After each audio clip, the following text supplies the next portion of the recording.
Buenas noches, vamos a dar inicio a la actividad académica del día de hoy. Consideraciones anestésicas en la cirugía de aneurisma cerebral no roto. El día de hoy será presentado el tema por Sandra Erazo. Sandra Erazo es residente de tercer año del programa de anestesiología y reanimación de la Universidad del Valle. Como tutores a cargo del tema estuvieron el doctor Eduardo Lema, médico anestesiólogo de la Universidad del Valle, actualmente profesor asociado del departamento, y el doctor Andrés Villarreal, médico neurocirujano, profesor asistente del departamento de neurocirugía de la Universidad del Valle.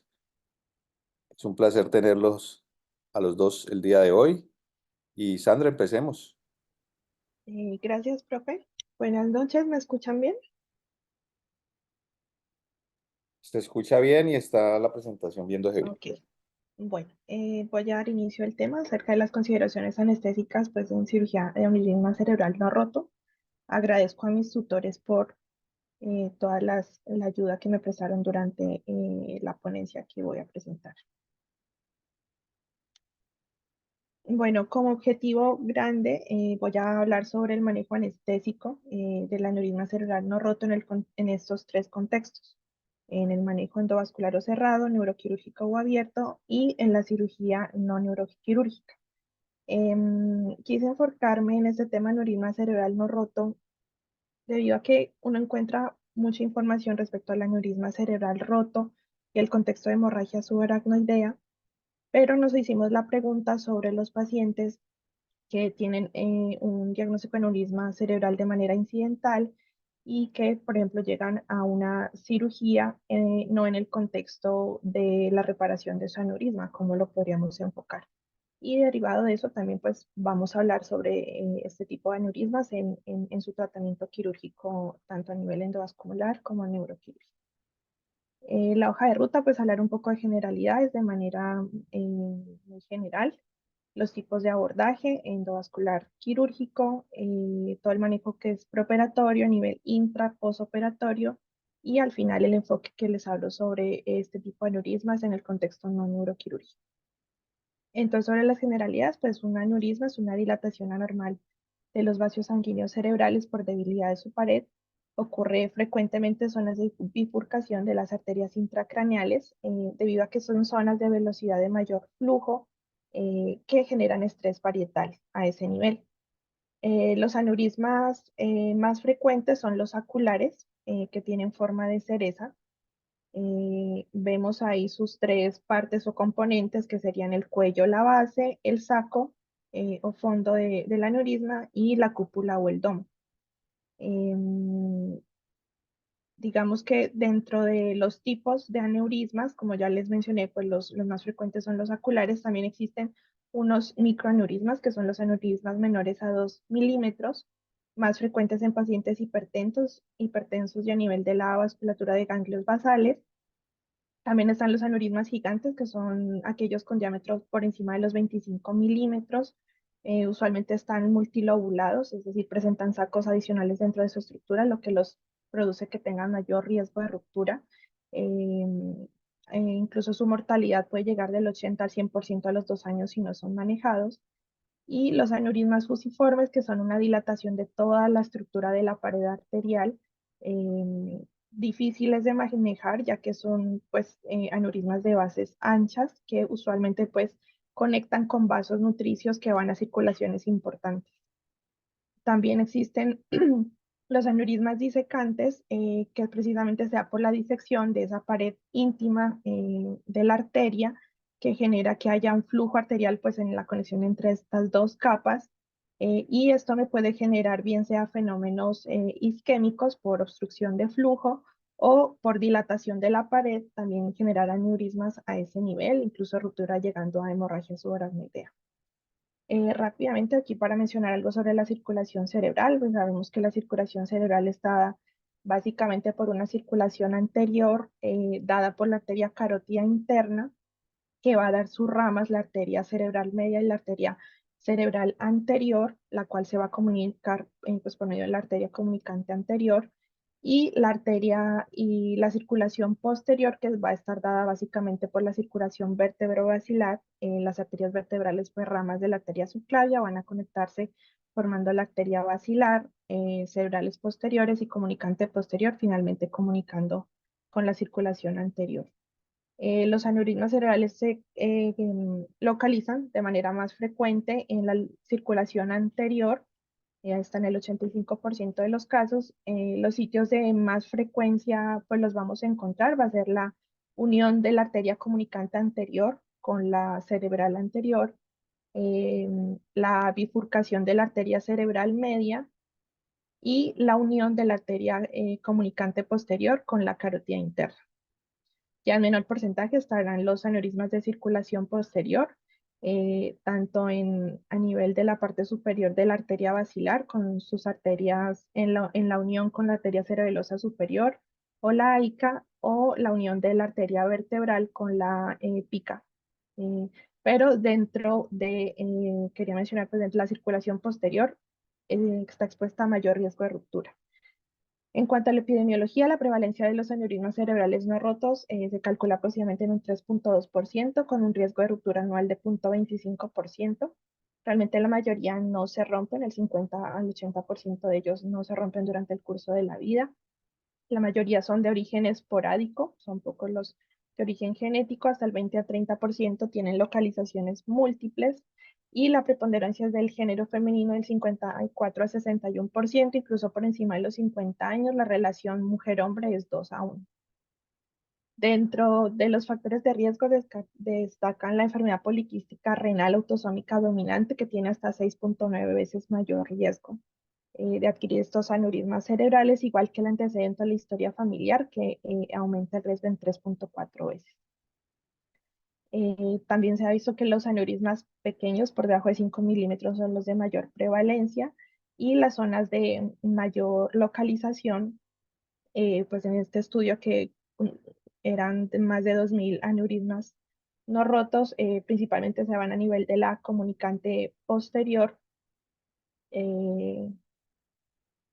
Bueno, dentro de los factores de riesgo, hay un componente genético, como digo, no es muy importante, pero aquí es importante hablar sobre síndromes hereditarios, sobre todo que tienen que ver con la afectación de esa estructura de la pared arterial, como el síndrome de Ehlers-Danlos, o el síndrome de Moya-Moya, donde precisamente se afecta la estructura a nivel de esa pared arterial, pues haciéndola más débil. También están los síndromes familiares, como ya lo mencioné, hasta 3,4 veces mayor riesgo si un antecedente en primer grado, un familiar en primer grado tiene el diagnóstico. Y usualmente la ruptura, por ejemplo, en hermanos se da en décadas similares, si ha ocurrido previamente, y en localizaciones similares. El tabaquismo también está asociado, en hombres aumenta el riesgo 3 a 5 veces, en hombres 3,7 veces, en mujeres casi 5 veces el riesgo, está a mayor cigarrillos fumados, mayor riesgo. Sí, está asociado a hipertensión, incluso el riesgo aumenta 15 veces. En un paciente hipertenso, pues básicamente el 30 al 50% de la población que tienen aneurismas son hipertensos de base. Los déficits de estrógenos, las pacientes menopáusicas, también está asociado a disminución en el colágeno en esa pared arterial, que lleva a mayor riesgo de aneurismas. Y la coartación de aorta, pues pueden ser por su componente o secundario a la hipertensión arterial que generan, o componentes morfológicos o genéticos que aumentan el riesgo de estos aneurismas. Dentro de los síntomas, la mayoría van a ser asintomáticos. En general, su hallazgo o su diagnóstico va a ser incidental, o en el contexto de una hemorragia subaracnoidea cuando esto se rompe. Cuando se vuelven sintomáticos, los síntomas pueden ir desde cefalea, alteraciones de la agudeza visual, neuropatías craneales. Generalmente hay alteración del tercer par craneal. Esto más que todo en los aneurismas grandes, de gran tamaño por compresión, difusión del tracto piramidal, puede haber espasticidad o problemas de movilidad y dolor facial, o en algunos casos fenómenos isquémicos también están asociados. Dentro de la fisiopatología, pues la pared arterial va a tener tres capas importantes, que son la túnica adventicia, la más externa, la media, y la túnica íntima. esa túnica media va a tener dos componentes importantes que son la túnica o la lámina elástica interna y una capa de músculo liso. Como ya mencioné, estos aneurismas se ubican más que todo en bifurcaciones de arterias, que son zonas de mayor velocidad de flujo, entonces digamos que esta túnica media va a estar expuesta a ese estrés parietal continuo que va a generar una disrupción de la lámina elástica interna, adelgazamiento de esa túnica media, eh, y dentro de pues, la formación, como se va formando este aneurisma, va a haber unas zonas de bajo flujo con estasis sanguínea, formación de trombos, y en las zonas de alto flujo, incluso aquí está asociado un componente inflamatorio importante con infiltración de linfocitos T y macrófagos, pues que llevan a mayor debilitamiento de la pared y a la formación del aneurisma. Y recordar aquí la ley de Laplace, pues que la tensión de eso dentro de ese saco aneurismático va a ser directamente proporcional a la presión que hay intravascular o dentro de ese vaso por el radio al cuadrado, es decir, a mayor radio de ese aneurisma, mayor tamaño, pues va a generar mayor tensión de la pared sobre dos veces el grosor, va a ser inversamente proporcional al grosor de ese vaso.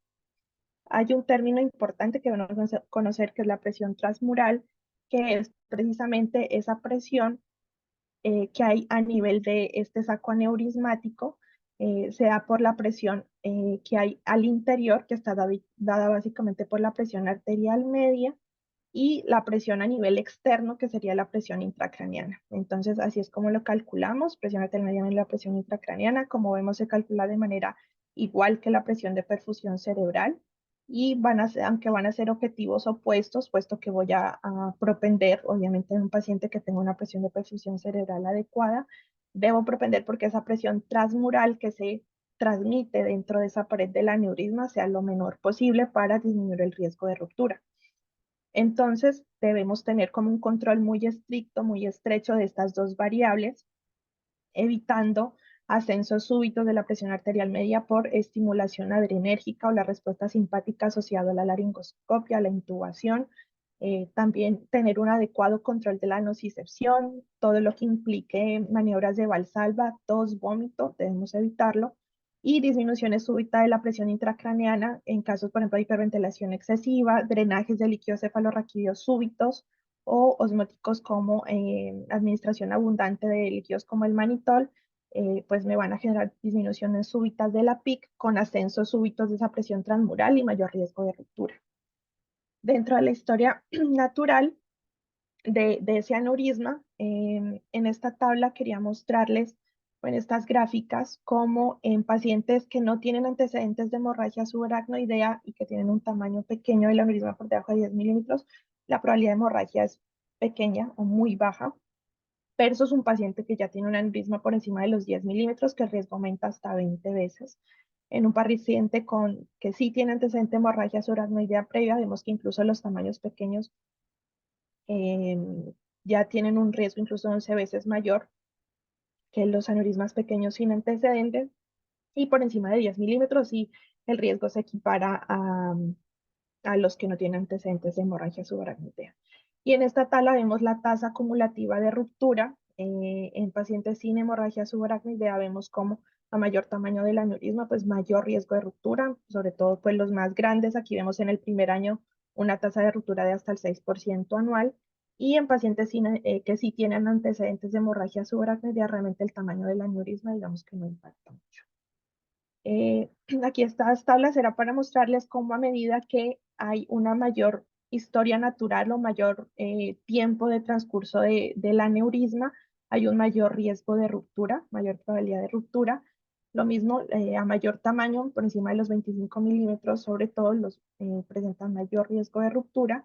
Y esta es la localización sobre todo en las arterias comunicantes anteriores y en la unión de la arteria comunicante posterior con la carótida interna, también están asociados a mayor riesgo de ruptura. En este estudio encontraron un riesgo de ruptura anual del 0.95%. Hay diferentes estudios que me quieren indicar cuáles son esos predictores de ruptura del cerebral, del aneurisma cerebral. Como vemos, pues hay diferentes hallazgos entre el tamaño, el antecedente de hemorragia subaracnoidea, el antecedente tabaquismo, pero pues a grandes rasgos el tamaño por encima de los 7 milímetros, el antecedente de ruptura previa, las localizaciones en arteria comunicante anterior y posterior y los aneurismas multilobulados tienen los mayores riesgos. Ya para concentrarnos un poco en el tratamiento endovascular y quirúrgico pues de los aneurismas que se deciden manejar, porque pues habrán unos que se traten de manera conservadora, entonces me voy a enfocar en ambos tratamientos. En el manejo endovascular, pues básicamente se va a ingresar un catéter por la arteria femoral que se va a dirigir más allá del límite del aneurisma. Como vamos a ver, hay unas técnicas asistidas, como lo vemos aquí en la imagen, en este caso es de un stent, que me permite que el coil que se va a desplegar dentro del saco aneurismático, pues tenga menos riesgo de migrar. Esto sobre todo en casos de aneurisma de cuello ancho por encima de 4 milímetros.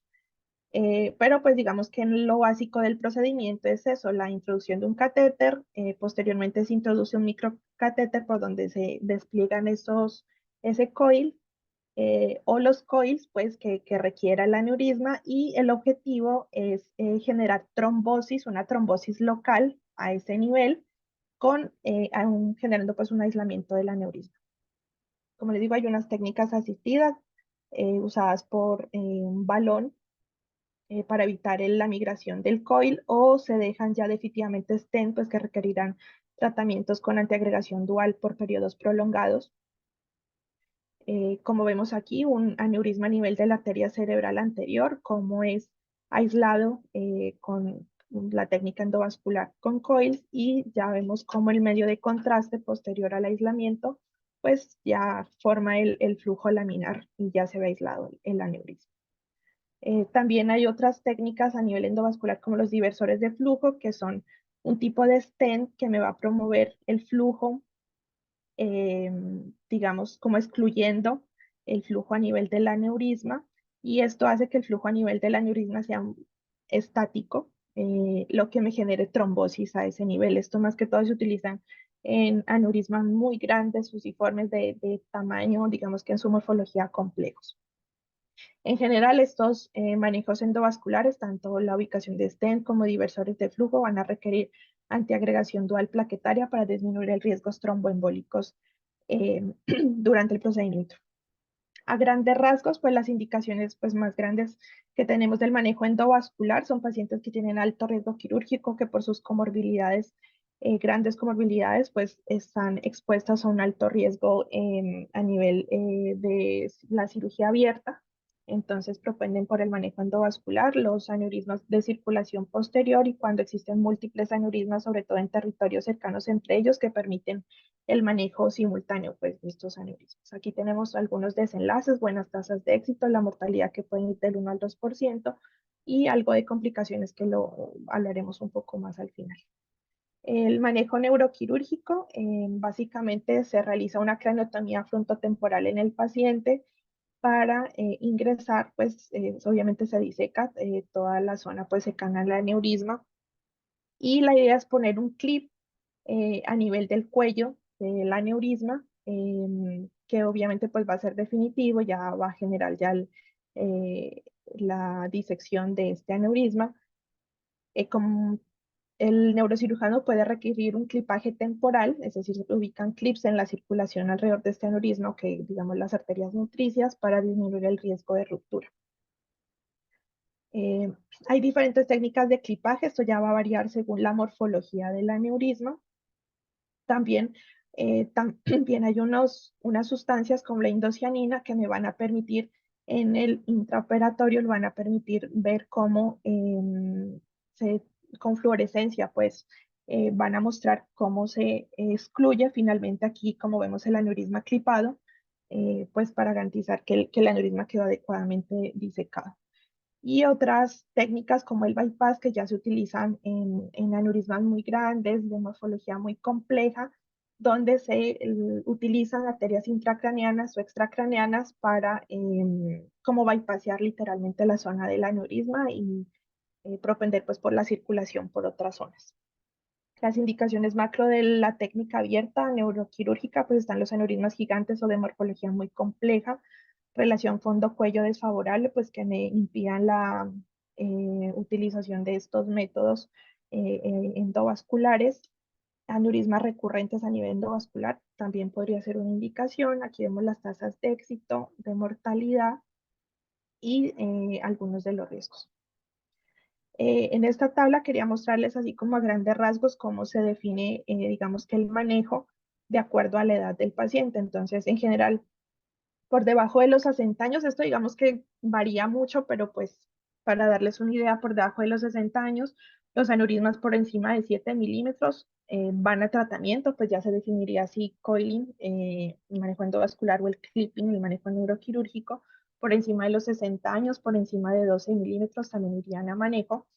Ya en aneurismas más pequeños, por debajo de 7 milímetros, en ambos rangos de edad, ya definirían de acuerdo a los factores de riesgos que tenga el paciente. Entonces, en pacientes con historia previa de hemorragia suramicea, que sean aneurismas sintomáticos, que sean aneurismas lobulados, pues con sacos hijos, o la localización en arteria comunicante posterior a anterior.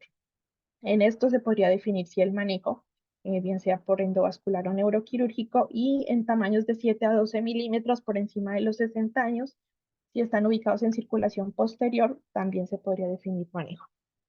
En el manejo anestésico, para ya centrarnos en lo que más nos interesa, respecto al preoperatorio, pues importante actuar sobre todo en los factores de riesgo modificables, que son un adecuado manejo de la presión arterial en pacientes con antecedentes de hipertensión arterial e instar pues por el cese de tabaquismo en pacientes que lo practiquen. Dentro de los paraclínicos preoperatorios, un hemograma completo importante, los tiempos de coagulación en el manejo endovascular, pacientes van a ser expuestos a altas concentraciones pues, de heparina para buscar niveles de ACT altos para disminuir los riesgos tromboembólicos durante el procedimiento. Las pruebas de función plaquetaria, como ya mencioné, en el manejo endovascular van a requerir antiagregación dual previa. Usualmente, pues dentro de la literatura uno encuentra esquemas, por ejemplo, de ASA 100 miligramos guía, asociado a clopidogrel 75 miligramos guía por 5 a 7 días previos al procedimiento, o si no, pues se realizó este protocolo, una dosis de carga de 300 a 500 miligramos de ASA con unos 300 miligramos de clopidogrel previo al procedimiento. Hay unas pruebas de función plaquetaria que incluyen agregometría o pruebas de función. Realmente esto no se realiza en la práctica clínica común, pero pues son pruebas que van a medir esa agregación plaquetaria bajo sustancias activadoras plaquetarias como ADP y ahí pues me indicarían cómo está esa función plaquetaria. Las pruebas de función renal importante, pues porque vamos, sobre todo en el tratamiento endovascular, vamos a exponer al paciente a medios de contraste y el examen neurológico preoperatorio, sobre todo, como ya mencioné, pacientes que van a tener neuropatías craneales o alteraciones del tracto a nivel piramidal previo al procedimiento y que debemos tener en cuenta, pues, en el intra y sobre todo, pues, también en el posoperatorio. Eh, Como anestesiólogos, pues importante saber que hay unas escalas de riesgo que me van a indicar cuáles son esos factores de riesgo que están más asociados a ruptura, pues ya puestas en unas escalas que son validadas. Este score PACES me va a indicar el riesgo de ruptura a 5 años. Como vemos aquí, tienen varios factores de riesgo, pues dentro de los que destacan la población, los japoneses y finlandeses tienen alto riesgo de hemorragia subaracnoidea, entonces está dentro de este score. El antecedente de hipertensión arterial, edad por encima de los 70 años, a mayor tamaño, pues mayor puntaje del aneurisma, el antecedente de hemorragia subaracnoidea y los sitios o localizaciones de mayor riesgo de ruptura. Y como vemos en general, pues de acuerdo al puntaje o al score pues, que sumen, me va a dar este riesgo de ruptura a 5 años. Si se considera que un puntaje por encima o igual a 4 tiene mayor riesgo de ruptura. Y en cuanto al crecimiento, también en un aneurisma en el cual se implique crecimiento o que vaya cambiando su morfología, pues estará asociado a mayor riesgo de ruptura. Incluso los aneurismas que crecen tienen un riesgo 55 veces mayor de ruptura versus los que se mantienen estables. Nuevamente aquí tienen diferentes factores de riesgo, desde localización, edad, población, el tamaño, Aquí también introducen pues de manera importante la forma del aneurisma que sea irregular y nuevamente el puntaje me dará riesgos de crecimiento a los 3 y a los 5 años. Esto pues es importante saberlo y sobre todo para el seguimiento imagenológico les puede servir también a los neurocirujanos para saber si definen pues hacer un seguimiento más estricto a nivel de angioresonancia. En cuanto a los desafíos, pues el manejo endovascular, sabemos que se realizan en sitios fuera de quirófano, donde vamos a encontrar obstáculos físicos importantes que me van a impedir pues el acceso adecuado al paciente, a su vía aérea. Importante también pues el manejo adecuado de las infusiones, pues los líquidos endovenosos y los circuitos de anestesia para evitar que haya o pérdida o disrupción accidental pues de estas. Y también la exposición pues a la radiación, que es importante protegerlos. En este artículo hablaban, ya he mencionado varios, pero aquí mencionaban pues como en los quieren poner de manera específica cuáles son los factores de riesgo preprocedimentales al manejo del aneurisma intracraneal y durante el procedimiento, pues que tengan mayor riesgo de ruptura. Entonces, antes del procedimiento, pues ya leer sobre pues, la anestesia, tener el paciente en un plano adecuado anestésico, evitar la respuesta simpática de la laringoscopia a la intubación, el buen manejo del dolor y evitar los cambios agudos de esa presión transmural, como ya lo mencioné. Y durante el procedimiento, pues habrán unos factores de riesgo, habrán pacientes que tengan mayor fragilidad en su pared del aneurisma, dentro de los que destacan pues, los pacientes con antecedente de tabaquismo o EPOC, hiperlipidemia o enfermedad arterial coronaria y los bajos grados de hemorragia subaracnoidea unigés. Previo a la disección del aneurisma, también hay momentos donde hay mayor riesgo de ruptura, que son la apertura dural y aracnoidea, cuando se realice la remoción del hematoma, en caso pues, de haberlo, y sobre todo en la retracción cerebral. Por esto es importante tener una adecuada relajación cerebral, pues para que el neurocirujano no tenga que maniobrar en exceso y generar contusiones a nivel del tejido neuronal. Y en la disección, la localización pues, de arterias tendrán más riesgo de ruptura cuando hay el antecedente de ruptura previa y ya la experiencia del cirujano o del neuroradiólogo en cuanto al manejo endovascular como abierto. Dentro de los momentos clave intraoperatorios, pues importante pues tener en cuenta el manejo adecuado durante la inducción, la monitoría, la relajación cerebral, la neuromonitoría y un despertar temprano y tranquilo. En amarillo aquí vemos como los momentos también que son importantes en el manejo endovascular, tener en cuenta la alergia al medio de contraste, los pacientes nefrópatas que van a ser expuestas a esos medios de contraste, la anticoagulación, pues que es un requisito en el manejo endovascular con metas de ACT por encima de 250 segundos o 2 veces el valor inicial. Y en rojo vemos estos momentos que también son importantes en el manejo neuroquirúrgico o abierto, que son el clipaje temporal, ya mencioné que son los clips que se ponen de manera transitoria para disminuir el riesgo de ruptura durante el clipaje definitivo y el paro de adenosina.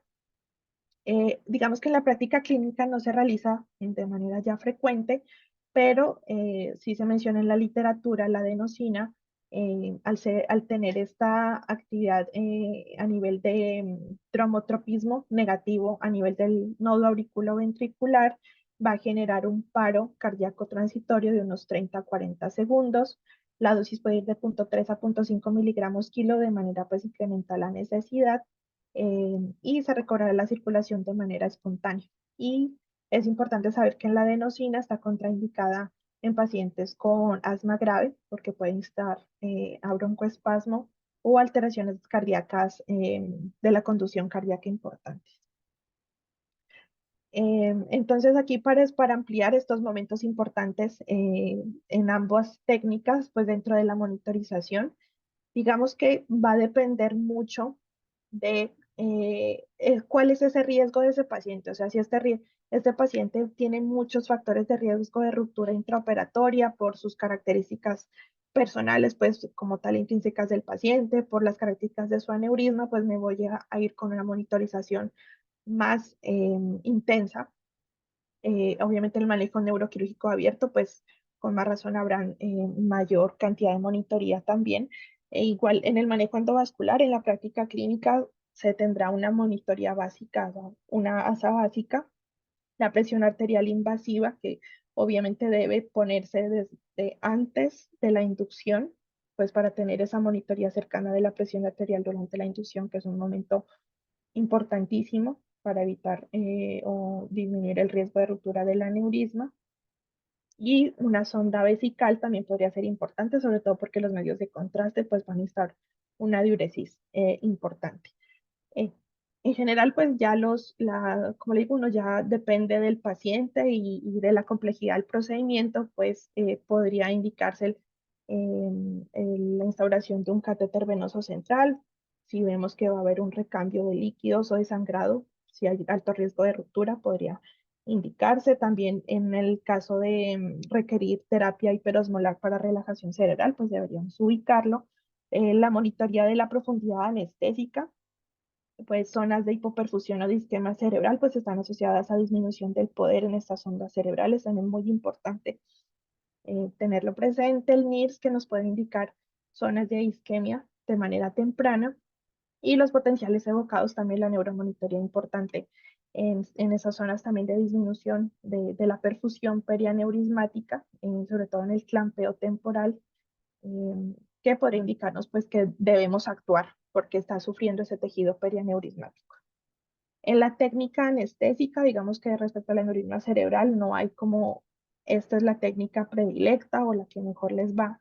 En general, en los procedimientos neuroquirúrgicos hay muchos estudios que están a favor de una u otra técnica, pero en general, pues en el contexto neuroquirúrgico tenemos el beneficio de la anestesia balanceada en cuanto a la disminución la disminución de la actividad del glutamato, entonces tiene unas propiedades de reducción de la excitotoxicidad, o que está asociada a buenos desenlaces neurológicos en general en los estudios, y por debajo de un CAM está asociado a disminución del consumo metabólico cerebral de oxígeno y realmente el flujo sanguíneo cerebral se mantiene estable, ¿no? Esto ya depende de dosis dependientes, sabemos que por encima de un CAM ya hay un desacoplamiento entre estas dos variables versus la TIVA, que tiene unas propiedades importantes a nivel neuroquirúrgico, va a estar asociada a reducción de la PIC, el propofol por sus propiedades vasoconstrictoras, importante en la relajación cerebral, la poca evidencia de la toxicidad, fácilmente titulable, pues el ranipentana y el propofol por sus características farmacocinéticas, farmacodinámicas, que me permiten una fácil titulación, lo que me favorece una inducción y un despertar tranquilos y rápidos también, que es importante sobre todo en el despertar, su impacto a nivel ambiental, baja incidencia de náusea y vómito posoperatorio, pues también en hipertermia maligna, y preservan el acoplamiento flujo-metabolismo de los anestésicos intravenosos. En general, como les digo, no hay como algo que diga es esta la técnica para este tipo de pacientes, pero lo importante es tener unas metas establecidas en el paciente que voy a tratar, sin importar pues la técnica que defina. Dentro de los objetivos anestésicos, realmente como todas las anestesias a las que nos enfrentamos diariamente, pues tenemos que propender por una estabilidad cardiovascular adecuada, neuroprotección, ahorita lo vamos a ampliar, pero pues básicamente es propender por un metabolismo cerebral y una perfusión cerebral adecuadas, una homeostasis celular también adecuada, dada por los líquidos endovenosos, un adecuado control electrolítico, condiciones quirúrgicas óptimas, desde la relajación cerebral adecuada para que el neurocirujano trabaje de manera óptima, la inmovilidad del paciente, un despertar temprano para que pueda evaluarlo de manera neurológica temprana y el manejo de complicaciones. La estabilidad cardiovascular, pues ya saben, como ya les mencioné, digamos que esto es un rango estrecho en el que debo moverme sin llevar al paciente pues a la hipertensión con el riesgo de ruptura o a una hipotensión con el riesgo de isquemia a nivel del tejido neuronal. Eh, y pues como vemos aquí, pues ese ascenso en la presión arterial pues está asociada al aumento de ese gradiente transmural con riesgo de ruptura. Esto va a llevar a un aumento de la presión intracraneana con disminución de la presión de perfusión cerebral, disminución del flujo sanguíneo cerebral que me llevará a zonas de isquemia. Entonces, digamos que esto está relacionado. Por eso, digamos que dentro del intraoperatorio, la recomendación es mantener la presión arterial dentro del 20% de la basal del paciente. Dentro de la inducción, pues inducción y la emergencia de la anestesia, como ya les dije, propender porque sean de forma tranquila, un buen manejo de la antinocicepción con obviamente con la ayuda de opioide. Digamos que dentro de la inducción nombraban pues como dos esquemas.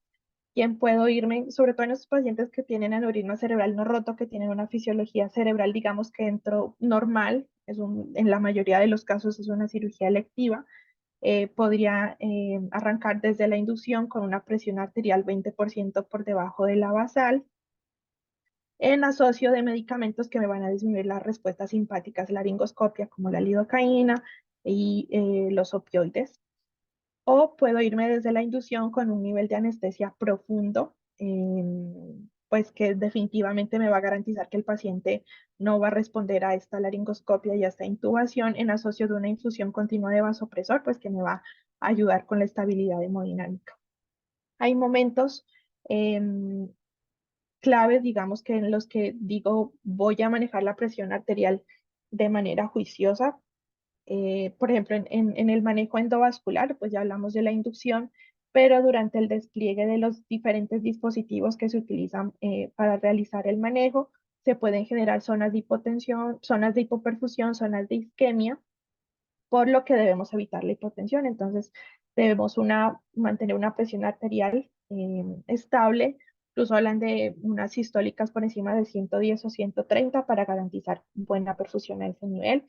Importante pues la neuromonitoría, que me va a hablar de zonas que pueden estar sufriendo de isquemia, y pues esto me llevará a ascensos mayores de la presión arterial para que la circulación colateral me ayude con la perfusión a ese nivel.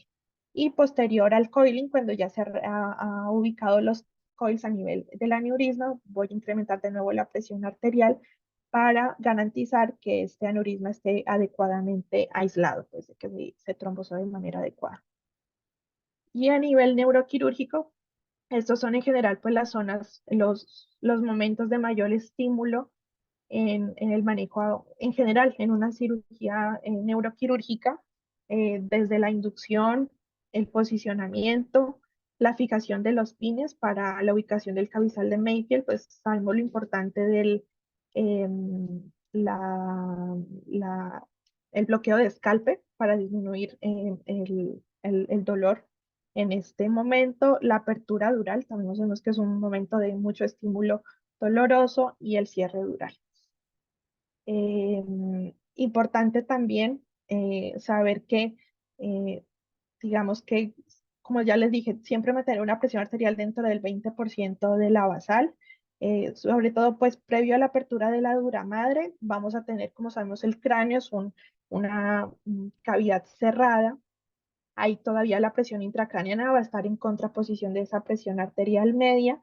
Después de la apertura de la dura madre, básicamente la presión transmural estará casi dada por la presión arterial media. Debemos ser más juiciosos en su cuidado.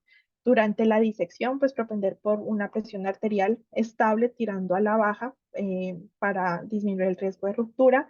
En el clampeo temporal, cuando se utilicen clips de manera temporal para ayudar en el clampeo definitivo, voy a propender por presiones arteriales elevadas, nuevamente para que la circulación colateral ayude en la perfusión de esas zonas que están entrando en isquemia. Y para el clampeo definitivo, nuevamente ascenso de la presión arterial para garantizar que este aneurisma ha quedado clipeado de manera adecuada. En cuanto a la neuroprotección, pues el objetivo es minimizar la inflamación, la apoptosis que se generan a este nivel, sobre todo en estas zonas de isquemia que se pueden generar, y disminuir el metabolismo cerebral. Pues a grandes rasgos, esto ya lo mencioné, pero pues sabemos que el flujo sanguíneo cerebral y el consumo metabólico de oxígeno son variables que son interdependientes en un paciente pues normal. A mayor consumo metabólico de oxígeno, el flujo sanguíneo cerebral pues aumentará también de manera proporcional. Em, por debajo de un CAM, los halogenados mantienen esta relación, pero por encima de un CAM ya se ha visto un desacople entre estas dos variables, ya con ascensos marcados del flujo sanguíneo cerebral, pues por su efecto vasodilatador directo, ya pueden generar aumento de la presión intracraneal. Versus los anestésicos endovenosos, sabemos que tienen sus propiedades neuroprotectoras con disminución del flujo sanguíneo cerebral y del consumo metabólico de oxígeno.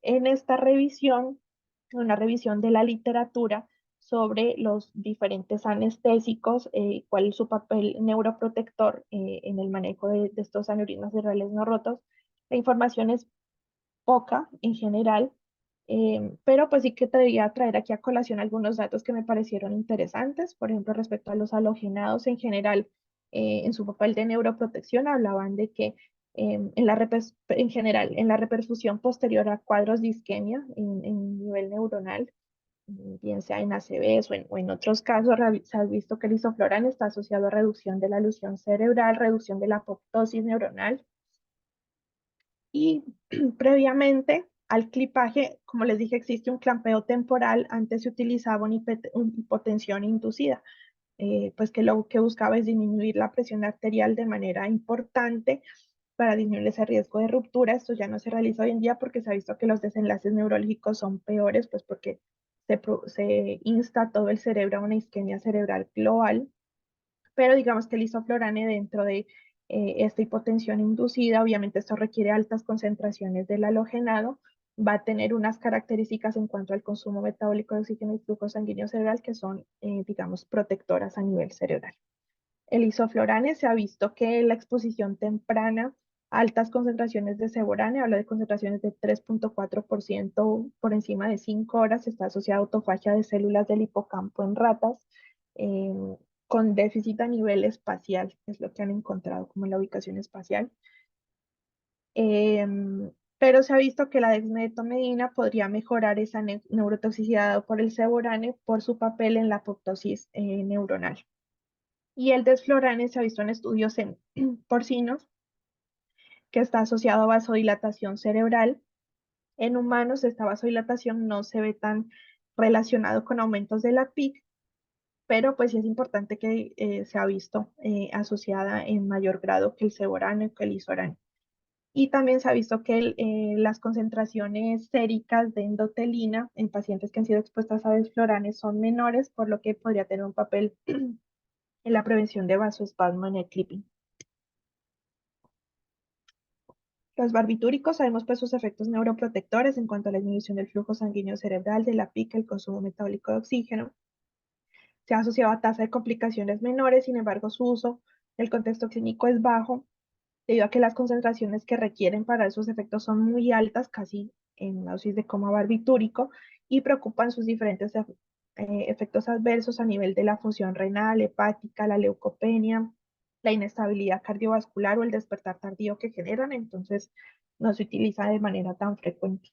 El propofol, sabemos que en neuroanestesia, un medicamento, uno de los más usados por sus propiedades antioxidantes directas en el estrés oxidativo, sus propiedades antiapoptóticas, antiinflamatorio, tiene un perfil de rápida recuperación, pues debido a su farmacocinética y su farmacodinamia, y se ha visto que tiene mejores desenlaces neurológicos en su administración post-acondicionamiento al clipaje. Como ya mencioné, existe un clipaje o el neurocirujano podría solicitarnos un clipaje temporal, que es la ubicación de estos clips de manera temporal en las arterias nutricias o digamos proximales y distales a ese aneurisma, de manera que él pueda disecar y poner el clip definitivo de manera más segura. Em, Sin embargo, pues obviamente estos clipeos temporales van a generar zonas de isquemia en ese tejido perianeurismático, y se van a generar esas lesiones por isquemia reperfusión con liberación de especies reactivas de oxígeno y que me pueden generar daño neuronal. Digamos que dentro de los tiempos, hablan de que una oclusión temporal por debajo de 5 o 7 minutos es bien tolerada, pero pues en los aneurismas complejos de tratar no es tiempo suficiente, pero en general se considera que un límite por debajo de los 20 minutos está dentro del límite de seguridad. También podemos ayudar de supresión metabólica farmacológica, que son medicamentos como el propofol, el etomidato, el tiopental, que me van a disminuir el consumo metabólico cerebral de oxígeno en este tejido perianeurismático, disminuyendo los efectos de la isquemia a ese nivel. Entonces existen unas medidas de protección cerebral Para ese clipaje temporal tenemos un incremento de la presión arterial en búsqueda de que la circulación colateral actúe a ese nivel que está hipoperfundido, una adecuada relajación cerebral que me permita presiones de perfusión cerebral adecuadas y la supresión farmacológica con los diferentes medicamentos. En este estudio se vio, perdón, como posterior a la administración de tiopental, aquí se administró 5 miligramos por kilo durante el clipeo de un aneurisma y posterior a la administración de este bolo de tiopental se arrancó un mantenimiento en un grupo Seborane a una dosis de 0,5 a 2,5 volumen porcentaje o el otro grupo estaba en manejo con TIVA, Proporen por TCI y se vio que el grupo TIVA presentaba una duración mayor de esa supresión farmacológica y como la tasa de supresión farmacológica dada por el grupo TIVA fue mayor en duración y mayor en porcentaje. También en el posacondicionamiento, el propofol, precisamente en el posacondicionamiento se busca disminuir esas lesiones isquémicas asociado al clipeo. Digamos que en este caso lo que se hizo fue posterior al clipeo, digamos que durante el clipeo se utilizó Seborane a mantenimiento y en el grupo Propofol se disminuyó la concentración del Seborane y se arrancó Propofol a una dosis TSI de concentración plasmática de 1,2 posterior a que ya se ha clipado el aneurisma. Y lo que se dio es que en los pacientes que recibieron este propofol posterior al clipeo, se evidenció que las sustancias que tienen relación con el estrés oxidativo estaban en menor cantidad, estaban reducidas. Aquí el propofol sería este gris. Vemos como tanto previo a la inducción como hasta 7 días posteriores al manejo. Las sustancias antioxidantes, como la superóxido dismutasa y el cotocoferol, están aumentadas en el grupo propofol en todos los tiempos que se tomaron muestras y la función cognitiva dado por el Mini-Mental y la función cognitiva en el test de Montreal arrojaron puntajes mejores eh, en el grupo propofol, los que sí recibieron esta infusión. En la esmetomedina, importante pues sus propiedades hemodinámicas favorables. Vamos a ver que en la fisiología cerebral va a generar disminución del flujo sanguíneo y la presión intracraniana y está asociado a disminución de la respuesta al estrés quirúrgico cuando se asocia a Seborane. En esta tablita precisamente se resumía un estudio en el que se utilizaba desmetomidina con un bolo a 1 miligramo por kilo por 15 minutos, seguido por una dosis de mantenimiento de 0,3 miligramos por kilo en pacientes que fueron llevados a embolización o al manejo con coils en estos aneurismas. Y se vio que el otro grupo recibían solución salina. Pues se veía que el grupo que recibió dexmedeto en asocio de Seborane tenían un perfil hemodinámico más estable en cuanto a la presión arterial y demás variables hemodinámicas. La recuperación de la anestesia era más rápida. En general, estos pacientes fueron manejados con máscara laringia, pudieron retirarla de manera más temprana. También los pacientes tenían un menor riesgo de delirio posoperatorio. A nivel bioquímico, tenían menores porcentajes o menores grados de niveles de lactato y el consumo del Seborane acumulativo fue menor. Eh, y también el Laxmeto tiene varios estudios. Digamos que hay una técnica anestésica, no es muy frecuente, pero sí se ve en la literatura que es la MAC, que es el monitoreo anestésico, en el cual, por ejemplo, en este caso, en estos pacientes que estaban siendo manejados con coiling, este protocolo se dio en un paciente, en un hospital en China, y ellos lo que realizaban era, en este cuidado anestésico monitoreado, ubicaban dos líneas arteriales endovenosas, una sonda Foley, y la monitoreada esa básica. y durante el procedimiento arrancaban una infusión de 0,6 microgramos kilogramo hora, no utilizaban bolos por su efecto a nivel hemodinámico y disminuían la dosis cada 0,1 microgramos kilogramo hora en caso de alteración a nivel hemodinámica o si el paciente se movía, ascendían en 0,1 microgramos kilogramo hora la infusión. Y pues se vio que el perfil hemodinámico en estos pacientes se mantuvo tanto en la presión arterial media, la saturación, la frecuencia cardíaca y demás. Y la escala Ramsay de sedación se mantuvo en más o menos 3,6, que es una sedación consciente, que es una sedación que queremos en estos pacientes. La ketamina, pues sabemos que ha sido satanizada por mucho tiempo porque está asociada al aumento de la presión intracraneana. Sin embargo, traje a colación este artículo que me pareció chévere, un artículo de revisión que hablaba de si la ketamina es un amigo o un enemigo del neuroanestesiólogo, pero se ha visto que la ketamina tiene un papel en la neuroprotección importante porque antagoniza la excitotoxicidad del glutamato.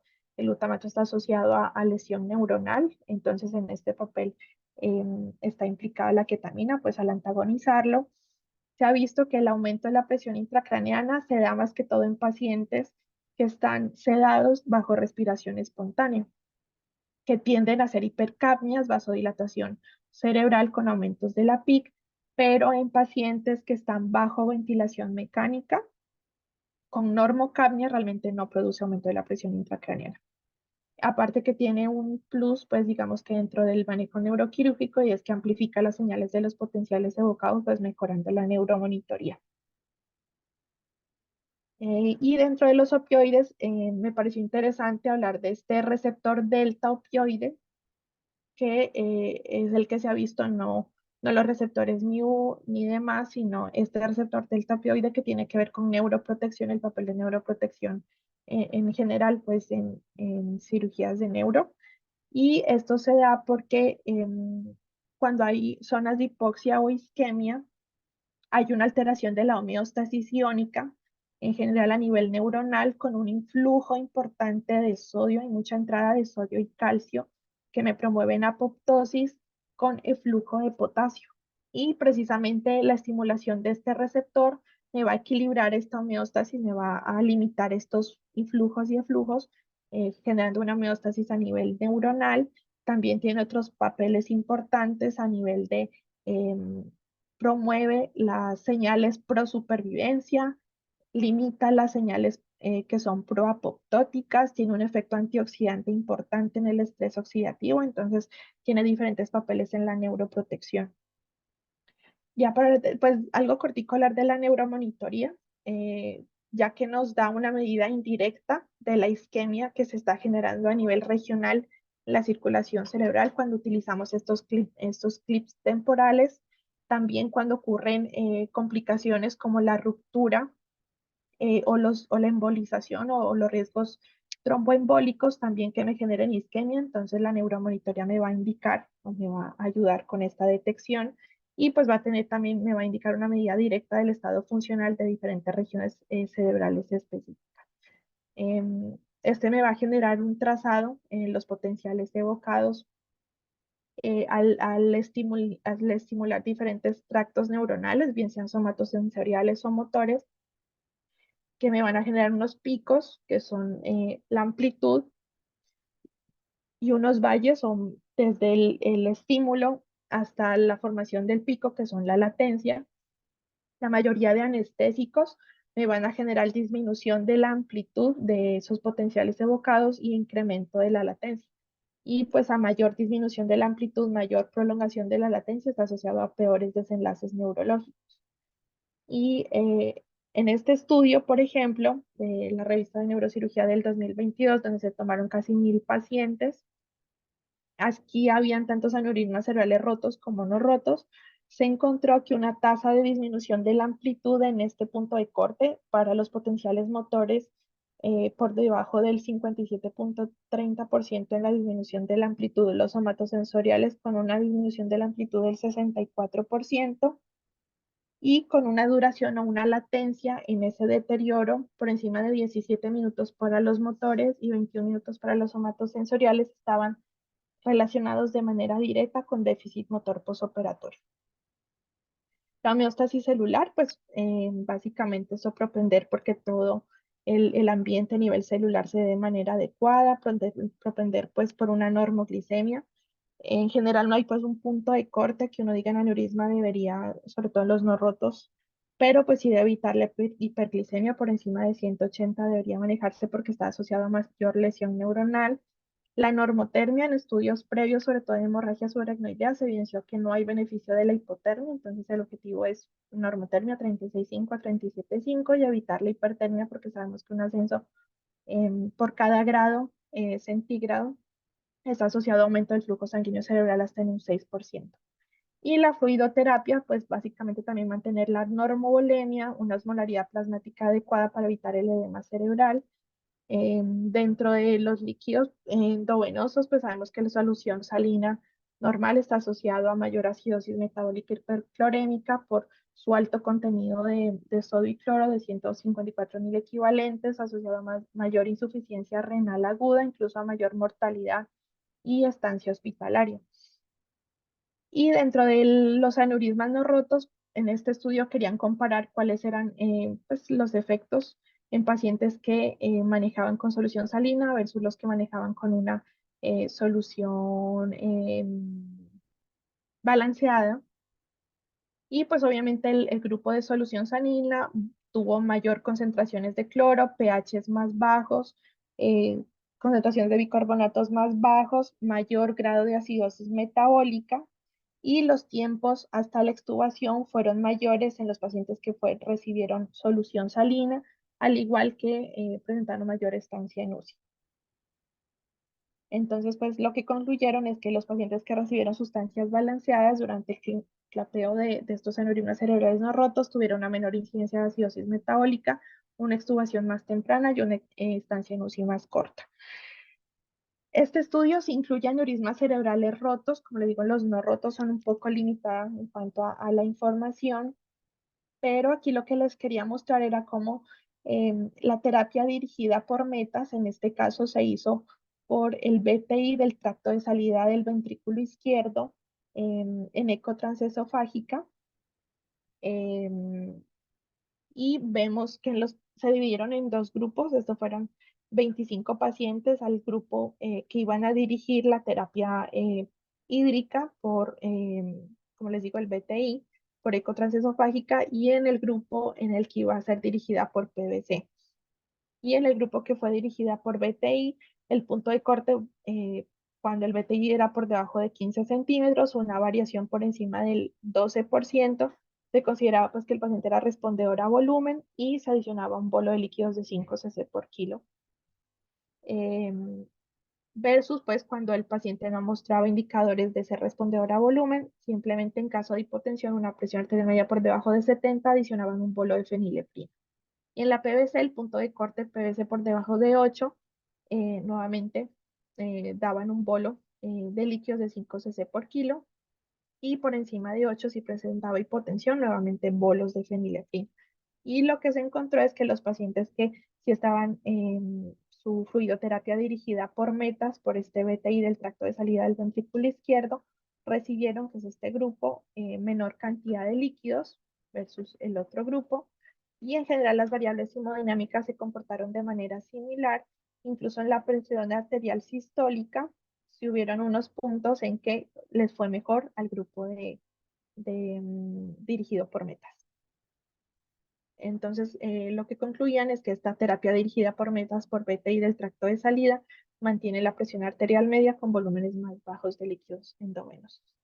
Ya en las condiciones quirúrgicas óptimas, algo rápido porque pues, en general, como les dije, esto es una cirugía electiva, pero habrán ubicaciones de aneurisma, sobre todo en la arteria cerebral anterior, o bueno, diferentes ubicaciones donde el neurocirujano va a tener que hacer mayor retracción del tejido cerebral para poder acceder.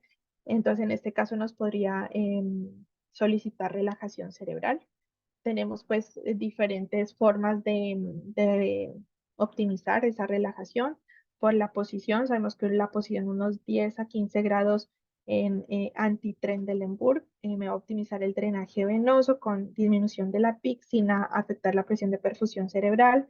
También los drenajes ventriculares externos, importantes. Ya sabemos que no podemos hacer drenajes abundantes de líquido cefalorraquídeo porque me disminuirán de manera súbita la PIC con presión transmural, se va a aumentar con riesgo de ruptura.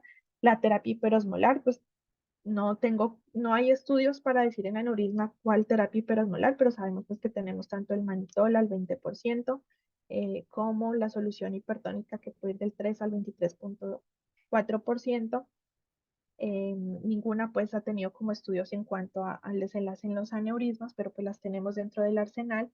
Y la hiperventilación, pues que sabemos que no puede ser de manera excesiva porque me llevaría a lo contrario, que serían zonas de isquemia cerebral. Ya para hablar de las complicaciones, aquí importante hablar sobre la ruptura intraoperatoria. Digamos que en el clipping o en el manejo neuroquirúrgico, los mayores momentos o de mayor riesgo de ruptura van a ser durante la disección, que puede llegar hasta el 48%, y durante el clipping del 45%. Ya el manejo va a depender de esa habilidad de mantener el volumen sanguíneo durante la ruptura. Si la fuga es pequeña, la disección ya se ha realizado de manera completa, se podría hacer una succión y el neurocirujano intervenir por medio de clips. Si no se ha podido poner, pues el ubicar el clip, pues sí ya se debe manejar con hipotensión, o propender por hipotensión con una presión arterial media por debajo de 50, en asocio de supresión farmacológica, si la parte hemodinámica lo permite. Y en hemorragia aguda, pues ya debemos irnos con fluidoterapia agresiva y una transfusión de manera inmediata. En el manejo endovascular, me puede indicar que está ocurriendo esta ruptura intraoperatoria porque observamos dispositivos fuera del límite aneurismático con pues el ascenso súbito de esa presión intracraneana me va a llevar a incrementos de presión arterial súbitos y disminución de la frecuencia cardíaca, así es como podría darme cuenta. Dentro del manejo, pues debemos hacer un adecuado manejo de la presión arterial con presiones arteriales sistólicas por debajo de 140. Debemos revertir la heparina, obviamente que ya se ha administrado para el manejo endovascular de entrada, 1 miligramo de protamina por cada 100 unidades de heparina. La transfusión plaquetaria, que debemos tener la mano, sobre todo en estos pacientes que ya llegan antiagregados de manera dual al procedimiento. La inserción de derivaciones ventricular externa, pues para disminuir de manera importante esa presión intracraneana que bajo la ruptura se va a dar de manera importante, y considerar la supresión farmacológica también para disminuir el riesgo de isquemia. Otra complicación importante a nivel oclusivo puede ser la isquemia cerebral, que se puede dar por la embolización de esos coils pues, que salen del saco aneurismático, que básicamente va a ser manejado por neuroradiología. Fenómenos tromboembólicos, eh, que es lo que pues, se pretende disminuir con la antiagregación dual, pues en este caso se puede manejar con fibrinolisis con RTPA o manejos con antiplaquetarios como Abcisimac, que incluso se pueden poner endovenosos e intraarteriales, o ya un manejo a nivel mecánico con angioplastia. Siempre asegurar un adecuado flujo sanguíneo cerebral, obviamente son zonas que están expuestas a isquemia, debemos propender por adecuado flujo.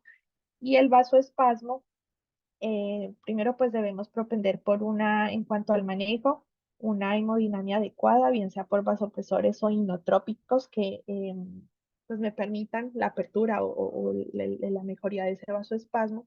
Si no se logra el manejo adecuado, hay terapias endovasculares de rescate, que son el uso de vasodilatadores intraarteriales, antagonistas de canales de calcio como el nimodipino, el nicardipino, o últimamente ha surgido bastante el manejo con milrinone, que pues en su efecto inotrópico me va a mejorar la parte hemodinámica del paciente, y su papel vasodilatador pues me va a ayudar justamente en el vasoespasmo. Obviamente hay que tener en cuenta sus efectos por su vasodilatación hipotensores, que deben ir de la mano de un vasopresor. Y si efectivamente estas medidas no surten efecto, tenemos pues ya la angioplastía transluminal percutánea con balón, una dilatación mecánica con balón que ya se realiza en el vasoespasmo refractario.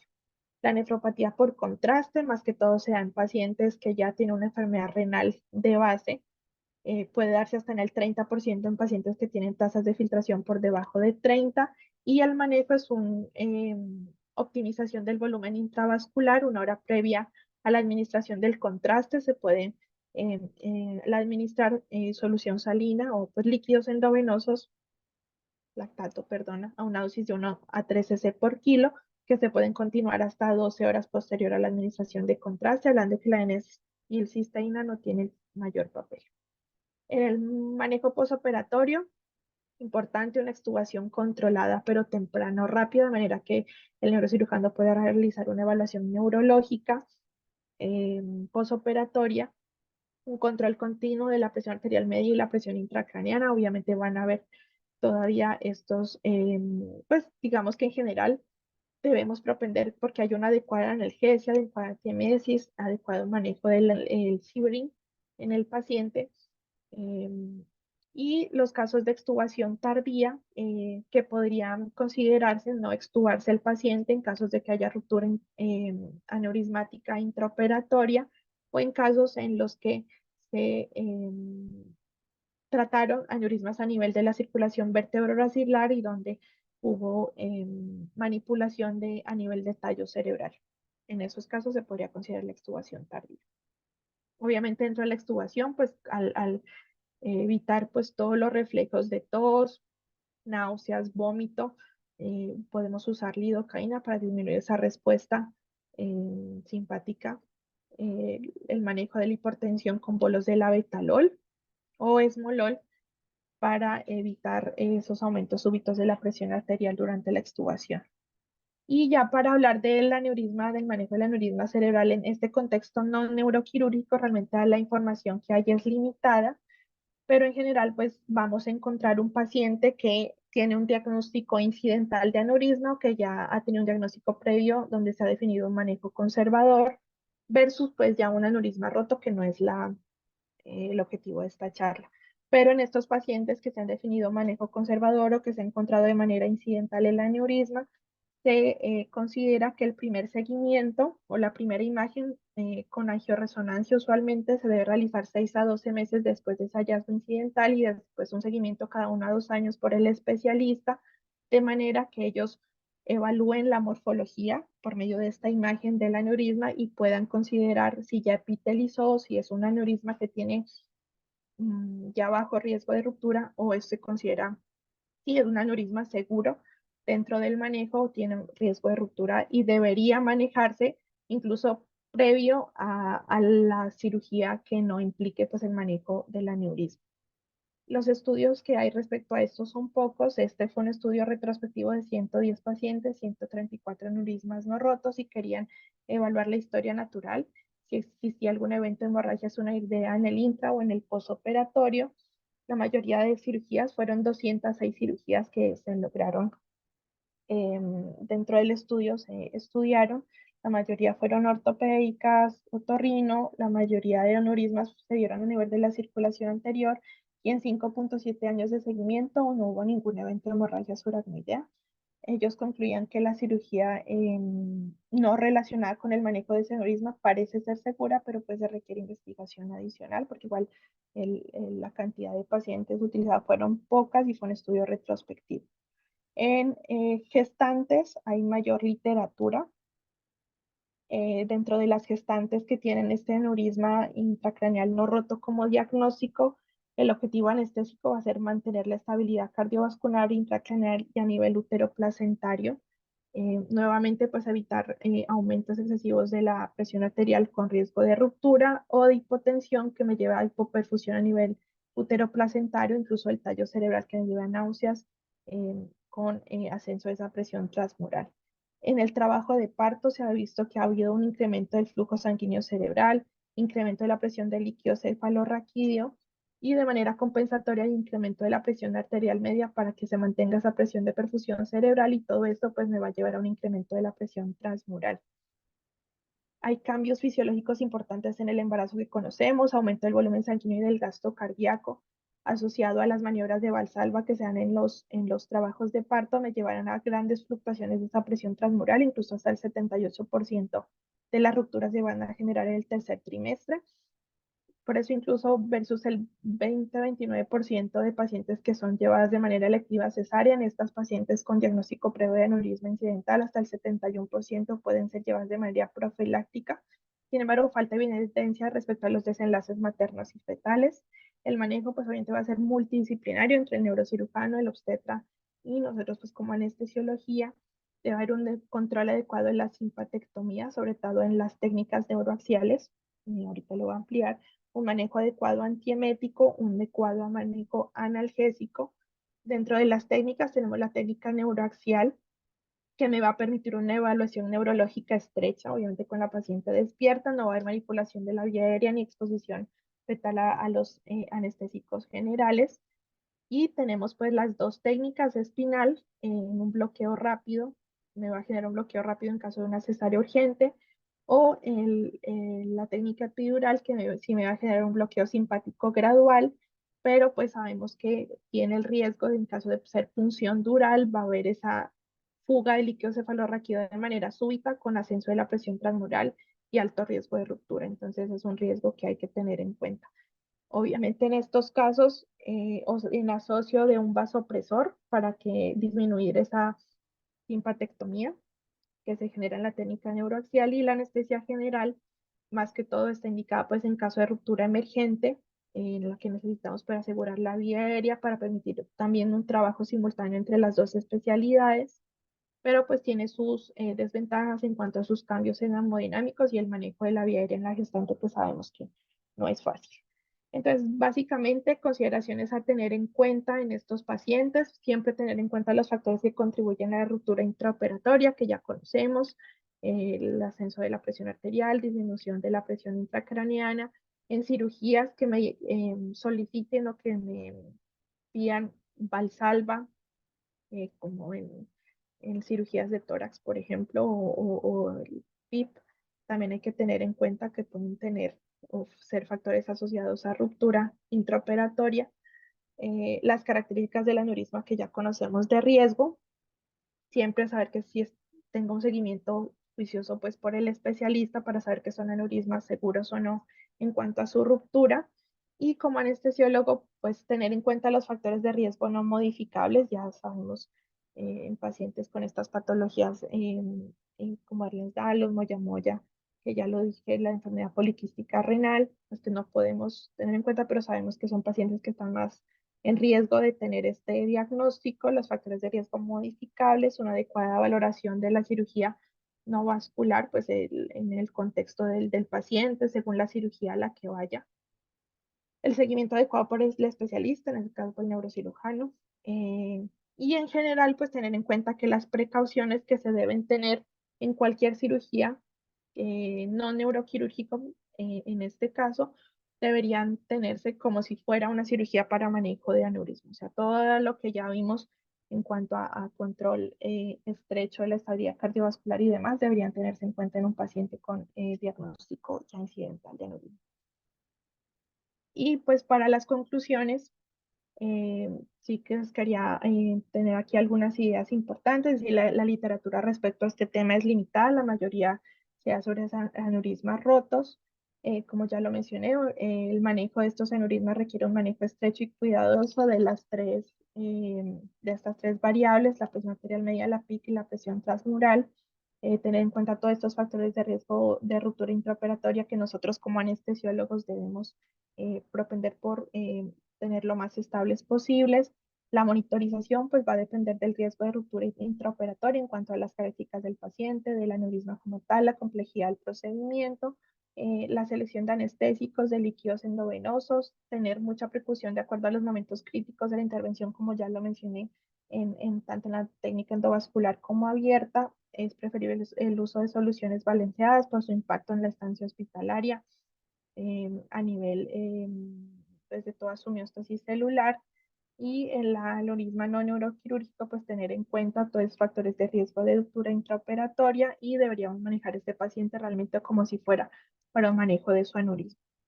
En la gestante, el manejo multidisciplinario, y ya la técnica pues va a depender de acuerdo al caso específico de la paciente, en general la neuroaxial, siempre con cuidado de la simpatectomía.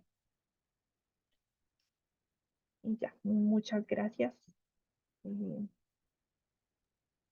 Bueno, muy gracias. bien. Vamos ahora a la sesión de comentarios por parte de los tutores. Eh, Doctor Eduardo Lema y doctor Andrés Villarreal. Gracias, Fabricio. Doctora Sandra, muchas gracias por la presentación, también por el esfuerzo y la dedicación que le diste a la preparación de tu charla. Creo que es muy completa, con la limitación pues, de información que hay. Yo creo que se logró construir una información muy importante y la idea es que todos hoy tengamos algunas herramientas para manejar el paciente que tiene un aneurisma cerebral no roto en el contexto que nos corresponda.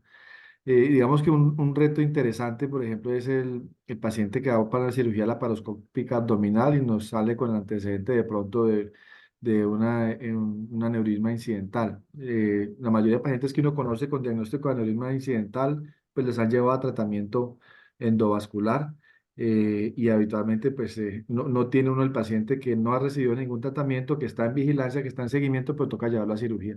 Pues sería un paciente interesante digamos, de considerar toda vez que el aumento de la presión intraabdominal, pues sabemos que puede aumentar la presión intracraneana. No sé si la doctora Abadía, que está por aquí, ella investiga un poquito en lo que es el estudio de la dilatación de la vaina del nervio óptico y la presión intracraneana como monitoría de pronto no invasiva en cirugías no neuroquirúrgicas para mirar el cambio de presión intracraneana con los cambios que pueda tener un paciente en cirugía.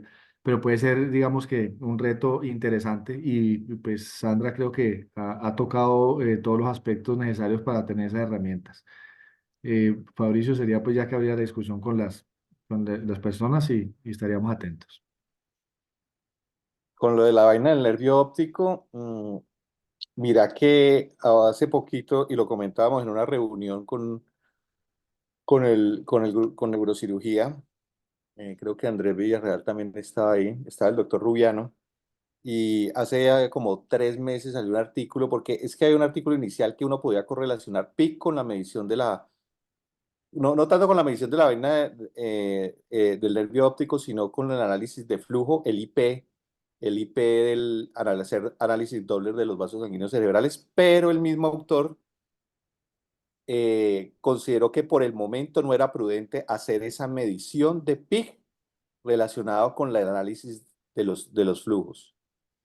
Sí se ha visto que en varios estudios, de hecho nosotros tenemos una casística aquí en el HV de correlación de PIC,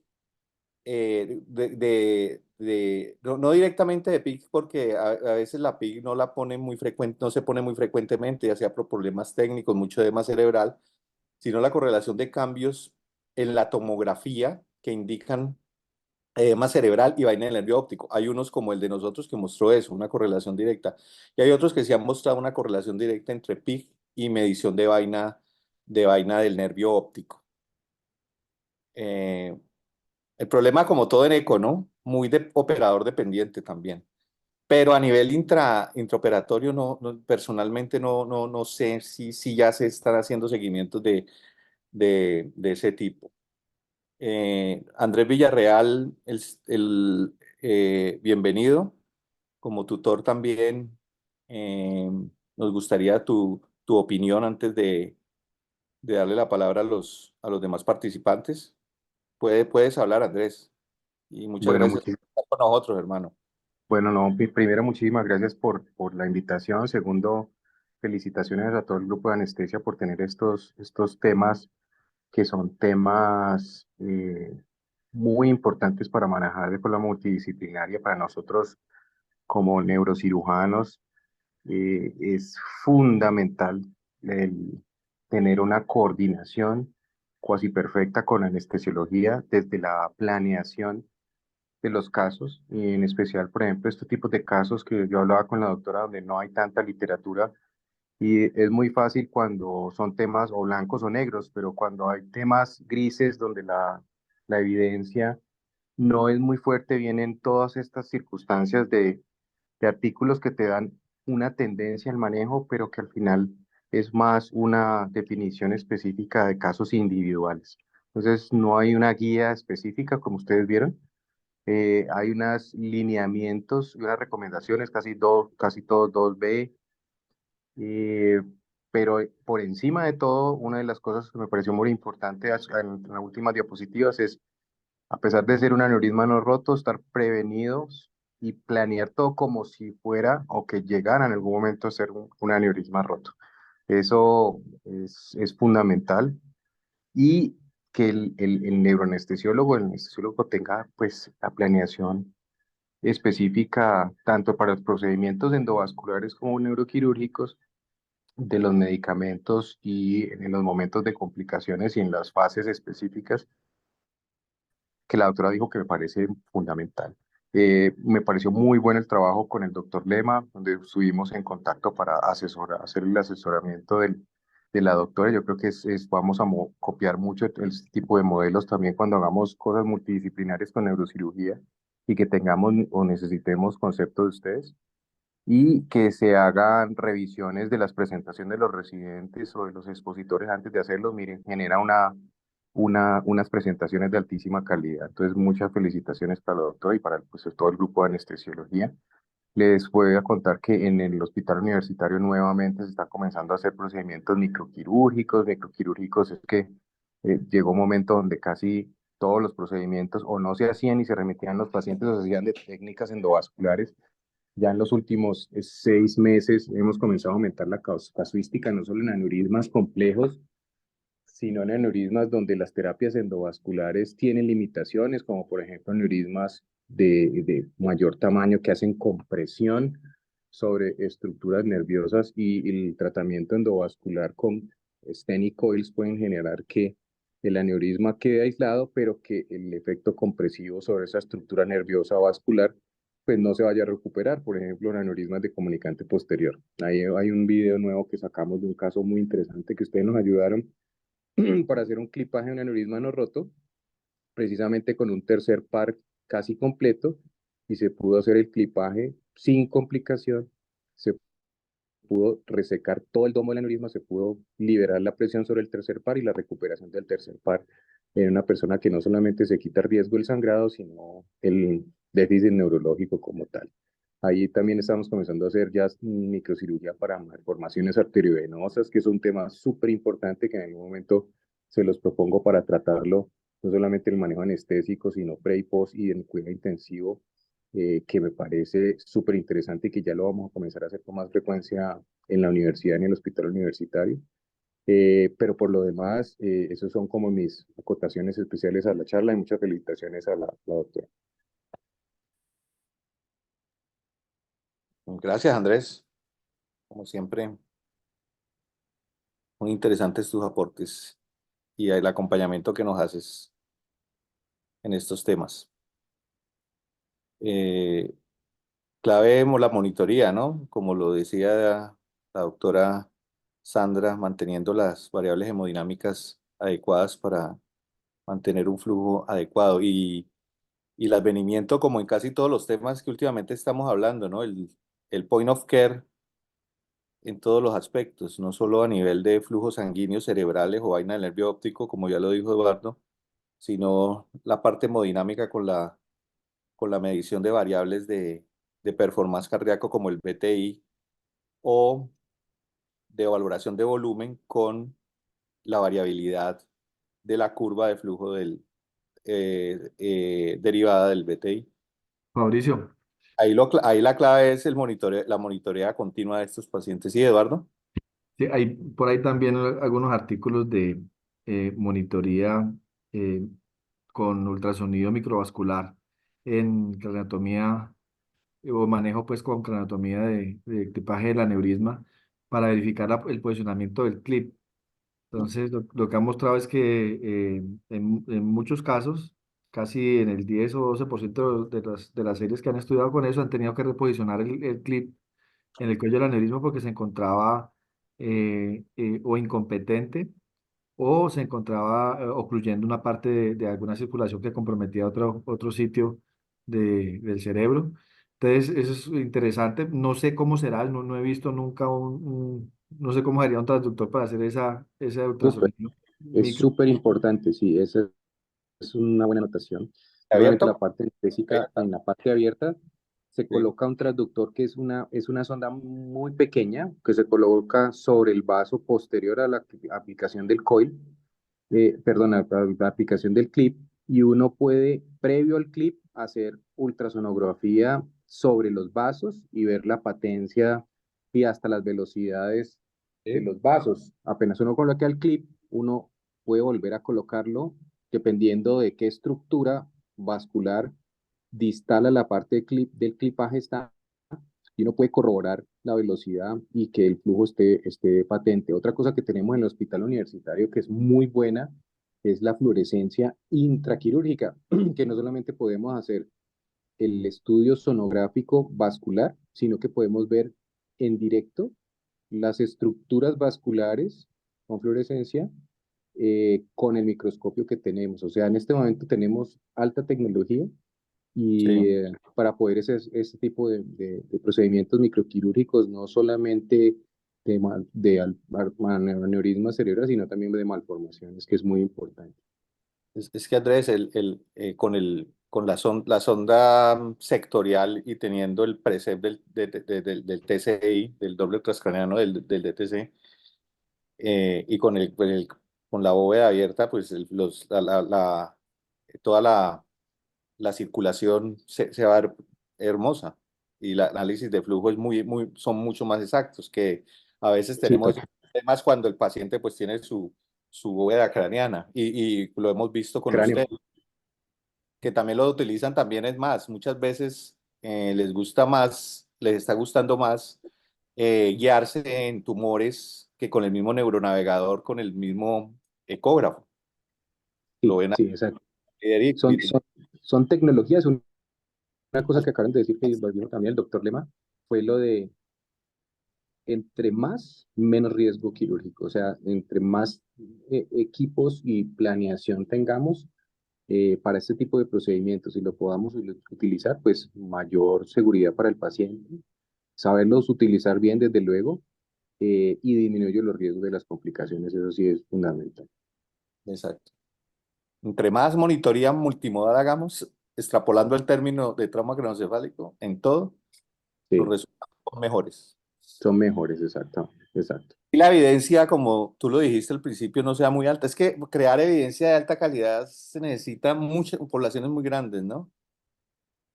Por eso tenemos que Sí, evolucionar. las poblaciones y el ingreso a los estudios como tal Exacto. no es tan fácil. Pues Es ustedes tan que están fácil. haciendo también mucha investigación, puede haber una muy buena pregunta de investigación, pero los procesos específicos para reclutamiento, para la selección de los pacientes y para hacer los grupos tanto de intervención como los controles no es tan fácil y el seguimiento en el tiempo genera unos costos y una serie de cosas que también son factores que alteran pues que sean proyectos de una casuística mayor, ¿no? Ahorita Fabricio. Por eso tenemos, toca hacer proyectos multicéntricos. sí, total, eso es lo que iba a decir, es que nosotros estamos ahorita en neurociencias tratando de hacer eso, y tocando puertas, no solamente a nivel local ni nacional, sino internacional. O sea, si ustedes están haciendo algo muy bueno y nosotros o cualquiera de las especialidades, solos no podemos, pero si nos unimos a varios centros y hacemos estos estudios multicéntricos, como fue lo que, pues, pues yo me acuerdo, proyectos como el Crash 1, el Crash 2, hasta el Crash 3, donde se hace multicéntrico, randomizado, triple ciego, y que puede generar algún tipo de impacto con alguna intervención que no es muy costosa y que puede generar eh, algún impacto en la mortalidad de alguna enfermedad, pues es el ideal. Si nosotros seguimos como lo local con cosas pequeñitas, pues no vamos a llegar a ninguna parte. Sí. Fabricio. Eduardo. Resaltar, como ya para ir cerrando, es que igual no estamos hablando de el paciente que va exclusivamente al manejo neuroquirúrgico del aneurisma, sino que también todos estos criterios, todos estos conceptos y todas estas consideraciones son para el paciente que eventualmente nos llega a nosotros para un procedimiento no neuroquirúrgico, pero tiene el diagnóstico de un aneurisma incidental y que no está roto y que ya conocemos a partir de hoy, digamos que hay unos factores de riesgo que tenemos que tener en cuenta, unos que determinan una probabilidad alta de complicaciones y de sangrado, en cuyo caso tenemos que acompañarnos del equipo neuroquirúrgico y otros con riesgos más bajos. Y ya digamos que son herramientas para tomar decisiones en la conducta anestésica y en el manejo del paciente. Paola Vélez, la doctora Paola Vélez está levantando la mano, Mauricio. Ya le doy la palabra.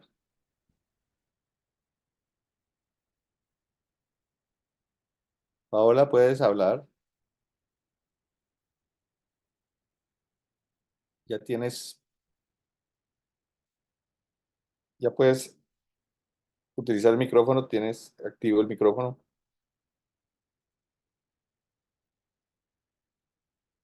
Paola, creo que, bueno, vamos haciendo unas preguntas del chat para Sandra y para Eduardo.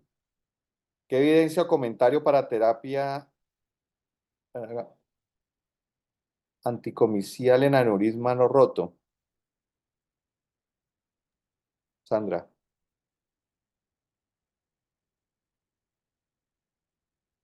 De uso anticonvulsivante, Sandra. Sí, sí, no.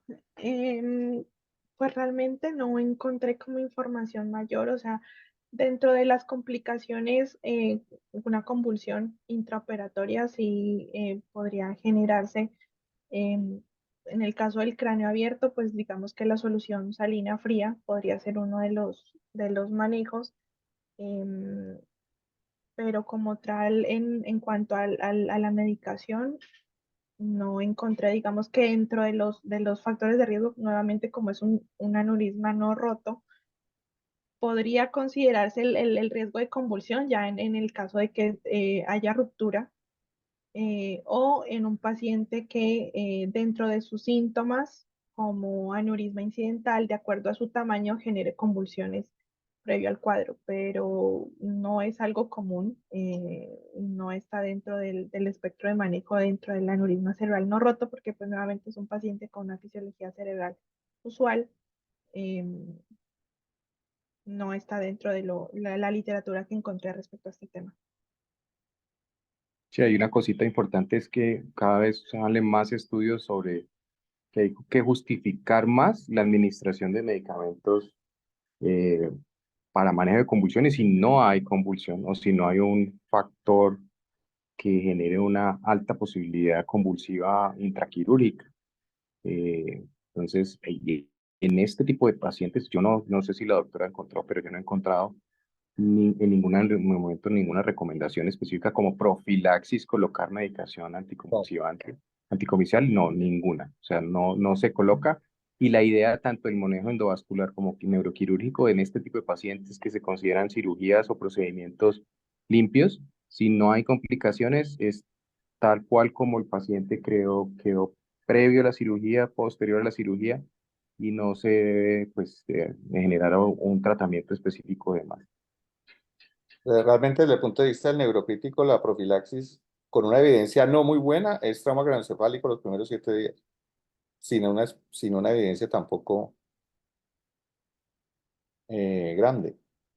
Y exacto, y mira como en la última guía de hemorragia sobre la idea roto, la saca y es más Pero el caso de que convulsione. en caso de, sí, la última, Ujú. la anterior la dejaba a discreción A del, discreción, exacto. Ujú. pero llama la atención que es que se usa mucho profilácticamente, ¿no? Y lo mismo es para la neoplasia también.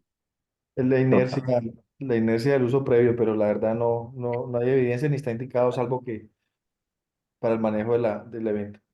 Que es más seguridad del tratante que en realidad basado en evidencia muchas veces. La famosa ¿qué tal sí?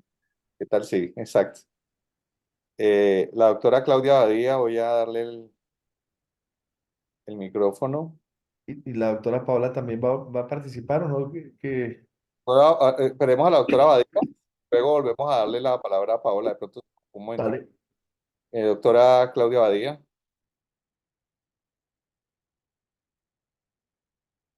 ya puedes hablar. Hola, La doctora, hola, Gracias, muchas gracias, doctora Sandra, muchas gracias. Estuve súper pendiente de su presentación, porque a propósito del tema, yo, como pues dijo el doctor Lema, tengo interés de estudiar qué pasa precisamente con este tipo de pacientes que tienen patologías neuroquirúrgicas, como son, por ejemplo, los aneurismas cerebrales, y que nos encontramos en cirugías laparoscópicas. Entonces, ya se sabe que la laparoscopia eleva la presión intracraneal. Mi intención es medir a través del diámetro de la vaina del nervio óptico si en un momento dado, con los valores de neumoperitoneo que utilizamos de forma corriente, pues digamos de manera institucional, tenemos elevaciones de presión intracraneana que puedan ser considerados hipertensión intracraneana. Y con esto la intención es realmente de pronto en un momento dado discutir si estos pacientes se benefician o no de la laparoscopia o si sería mejor considerar una técnica abierta. Entonces, muchas gracias por la presentación, muy buenos los aportes, y pues sí, van en concordancia con lo que he encontrado pues en la literatura. Muchas gracias. Gracias, doctora Claudia. Gracias. La doctora Paola, puedes abrir tu micrófono.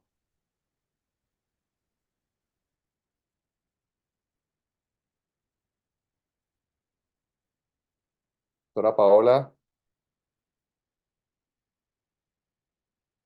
Bueno, creo que la doctora Paola se le bloqueó el micrófono. Hay una pregunta de Ana Lucía Saavedra. Dentro de los mecanismos neuroprotectores de los halogenados, ¿se podría decir que el de mayor elección puede ser el isoflurano?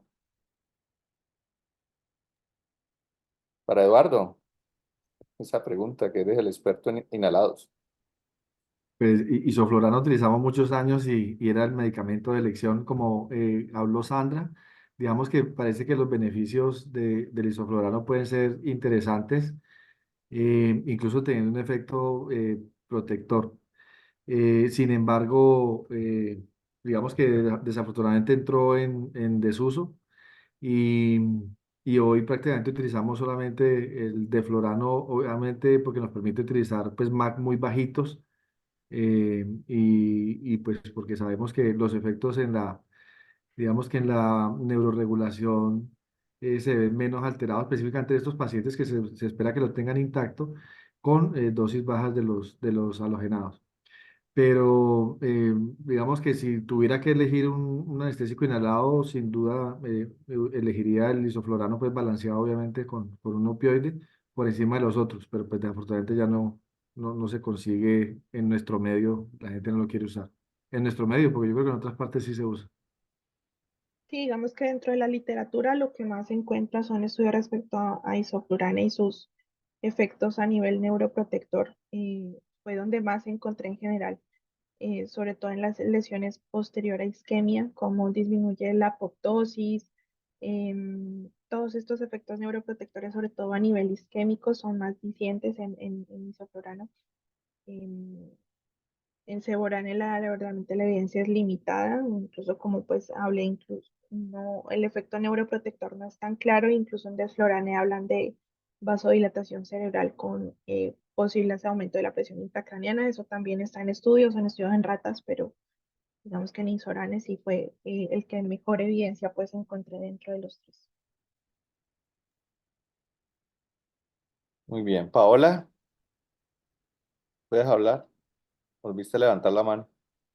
No, Doc, es que me dice que ella mandó al grupo el link y todos quedaron como Paola Vélez, algo así, no sé, que está en cesárea, pero no es ella, Ah, no es ella, listo. no. Puedes bajar la mano.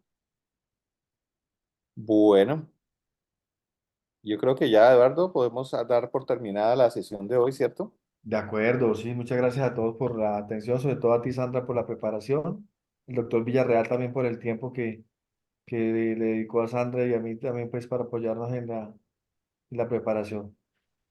Y gracias a ustedes también por Sí, muchas gracias por toda la la ayuda y invitación. la paciencia. Excelente, excelente presentación, muy buena revisión.